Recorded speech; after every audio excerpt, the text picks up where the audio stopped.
Many thanks to my friends at Sam Ash Direct, I have a guitar that represents one of the most successful and cantankerous rock stars in British music history. The Gibson Custom Shop made 25 guitars for him, and I didn't want to spend $20,000 on it. So when I found out they were bringing the Noel Gallagher Les Paul to the Gibson USA line, I'm here for it.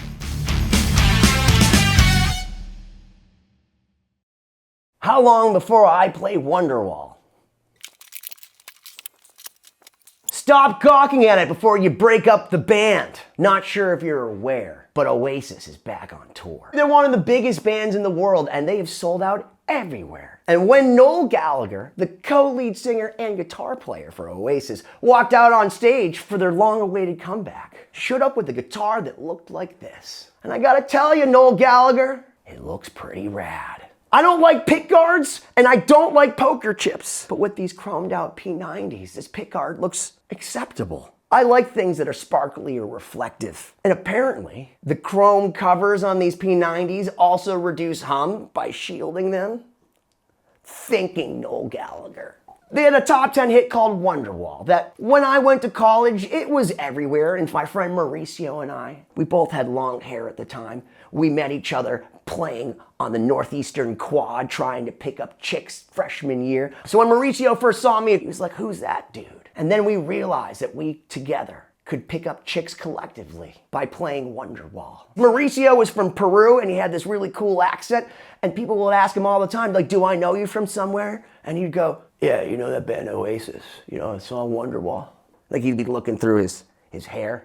That's me. This is before everybody knew Noel Gallagher and Liam Gallagher. They knew the song. It was everywhere. Noel Gallagher has written 8 #1 singles over there in the UK and has been either the sole writer or the primary writer of 12 #1 UK albums, making him one of the most successful UK rock stars of all time. Even Sir George Martin, you know, the guy that produced the Beatles, said that he was one of the greatest songwriters of his generation. The thing is about Noel Gallagher is that he's kind of a dick. And for me, that's part of what makes Oasis so cool, is the tumultuousness between Noel Gallagher and his brother Liam Gallagher. One of the things I appreciate about Noel Gallagher is it sounds like he was always a dick and very sure of himself that he was gonna be successful. But it all started way back in the day. Noel's brother Liam had a band called The Rain. And they had asked Noel, "Will you manage us?" He said, "No, I will not manage you, Liam.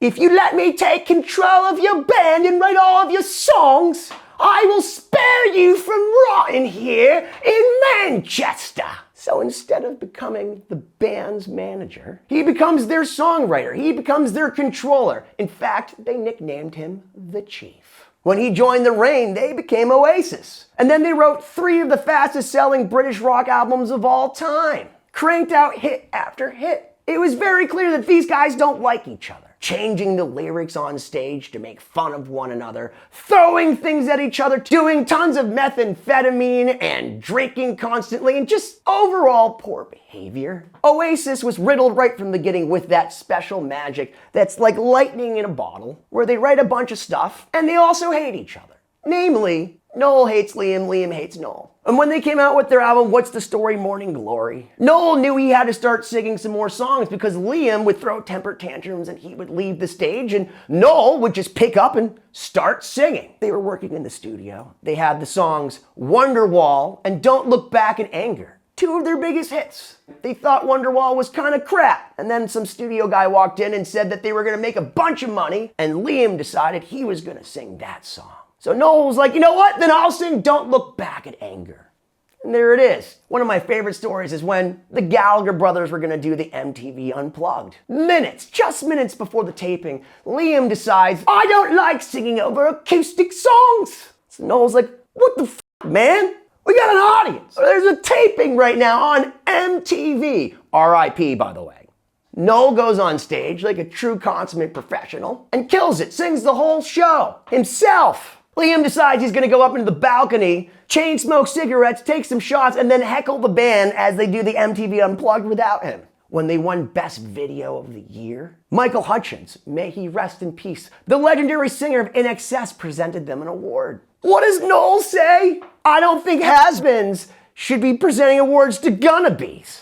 Are you serious? This guy's something else. He walks into a guitar store, points up at this beautiful black and gold Les Paul. I want to try that. And the store owner looks at him and goes, you know that was owned by Peter Green and it's autographed by Peter Green.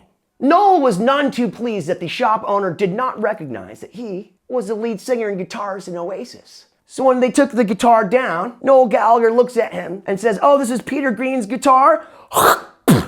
And then continues to wipe off the signature in front of the store owner. Don't worry though, I'm gonna buy it. Noel Gallagher respected and loved Peter Green as a guitar player, but he was willing to wipe off his signature on a guitar just to prove a point. I don't know if it's that he's famous or that he's a dick or what that point is, but he proved something. Everyone's been asking for Oasis to come back, please come back. And I heard they needed money. And the world was here with money. Because now, Oasis, who keeps saying, we're not gonna come back, we're not gonna come back, they're back, and it sounds like they're gonna be here. So what do you get for $29.99? You get an all blacked out Les Paul Standard.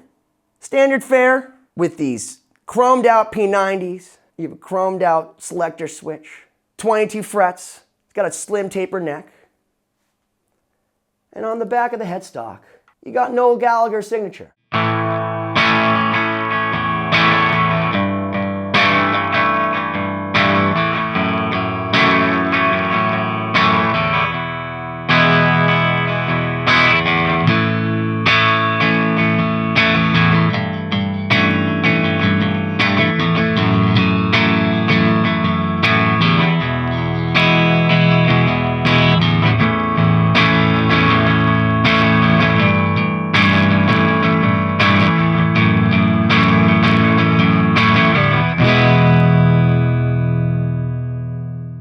The thing that was really interesting to me is when I plugged this thing in, how absolutely ridiculous these P90s sound. I've always been a fan of P90s in Les Pauls, but these ones, for whatever reason, seem a little bit wilder and louder. You get a Les Paul that has almost the spankiness of a Strat, but it's just full enough that when you dig right into it, it's the perfect amount of breakup, which is a great way of saying it because it's only a matter of time before they break up again.